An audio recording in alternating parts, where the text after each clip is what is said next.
Bonjour, c'est Séverine de Quotidienal. Aujourd'hui c'est une vidéo un petit peu spéciale, liée au contexte que nous sommes en train de vivre et d'affronter tous ensemble.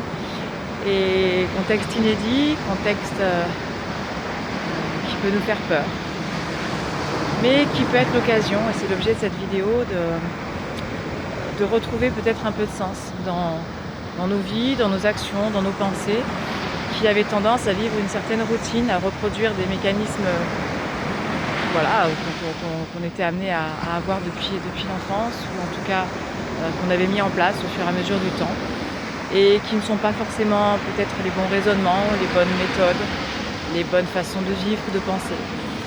Alors ce confinement, pourquoi ça nous fait peur ?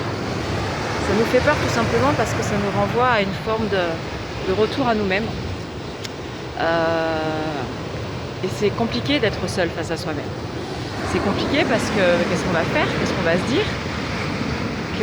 À quoi ça sert ? Il y a de la colère. Ce qu'on est en train de vivre, c'est un petit peu la même courbe qu'un deuil, vidéo que j'ai faite précédemment, sur accepter la situation, être en colère, donc trouver plein de façons de lutter contre. Et puis à un moment donné, après la colère, une forme de tristesse, parce qu'en effet, on s'inquiète pour soi, pour ses proches. Tristesse par rapport aussi à ce qu'on est en train de vivre, en se disant c'est la première fois. Est-ce qu'on doit s'inquiéter pour l'avenir ? Voilà, donc ça nous renvoie à plein de peurs.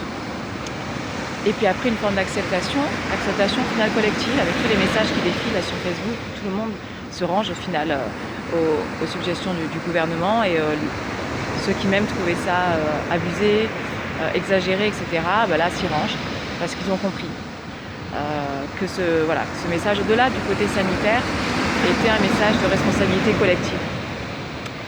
Alors qu'est-ce qu'on va faire pendant ces quelques semaines ? Vous allez voir que les premiers jours, on ne va pas changer grand-chose, parce qu'en fait, nos habitudes, nos routines, elles continuent à se dérouler dans nos têtes comme des automatismes. Et puis on va faire notre ménage, combler dans une forme d'activité, voire de suractivité, justement pour ne pas penser. Et puis au fur et à mesure du temps, on va vite combler le ménage une fois que la maison elle est faite, une fois, deux fois, une fois qu'on a rangé 10 fois son garage, qu'on a fait le tri dans ses armoires, etc. Il va falloir penser à autre chose. Et c'est là que chacun va réagir différemment, mais peut-être que chacun, à sa manière, va aller puiser en soi ses vraies peurs déjà, les regarder en face.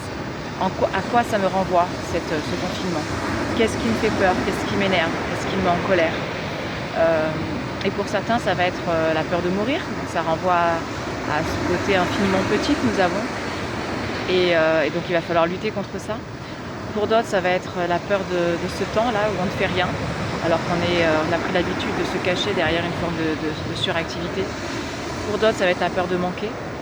Comment on va faire ? Est-ce qu'on va manquer d'argent, de vivre, etc. Et tous, à notre manière, on va devoir lutter contre ça, en les regardant bien en face, en les affrontant, on n'a pas le choix. Et peut-être en trouvant du coup certaines manières de l'accepter, de le contourner, de vivre avec. Et du coup peut-être d'atténuer ces peurs, voire de les faire disparaître. Parce qu'on va se rendre compte qu'on va savoir les affronter et les dépasser. Et ça va prendre un petit peu de temps. Plus ou moins en fonction des personnes. Ceux qui auront déjà commencé un travail de développement personnel vont comprendre assez rapidement que c'est en se réfugiant dans le retour à soi, le regard vers soi, la pleine conscience de ce qu'on est en train de vivre, que les choses vont être plus facilement acceptées et dépassées. D'autres vont mettre un peu plus de temps. Mais c'est l'occasion pour tout le monde de se plonger dans des lectures, d'écouter des podcasts, de regarder si on est à plusieurs dans un même foyer, comment vivent nos enfants, nos conjoints, comment on peut vivre mieux ensemble.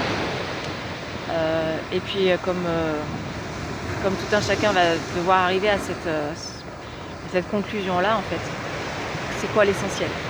C'est quoi l'essentiel dans ma vie aujourd'hui ? Est-ce que c'était vraiment d'aller accumuler des choses dans des magasins, d'aller voir des coups dans des bars, d'aller au cinéma, d'aller au théâtre ? Même si tout cela est très important et très sympa, une fois démunie et dépouillée de tout ça, c'est quoi qui me fait vivre ?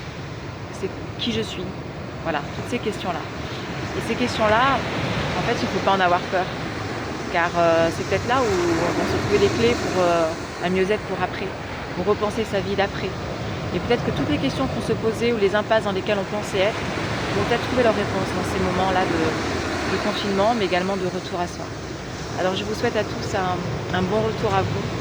Ouvrez vos cœurs, ouvrez vos yeux, et puis prenez soin de vous, des autres autour de vous, et n'ayez pas peur. À très vite.